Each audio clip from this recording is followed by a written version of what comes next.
The Bundle of Sticks.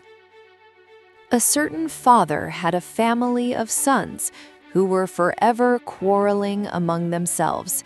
No words he could say did the least good, so he cast about in his mind for some very striking example that should make them see that discord would lead them to misfortune.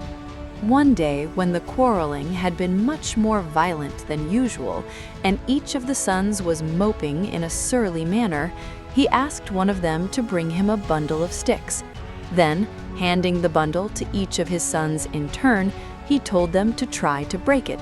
But although each one tried his best, none was able to do so. The father then untied the bundle and gave the sticks to his sons to break one by one. This they did very easily.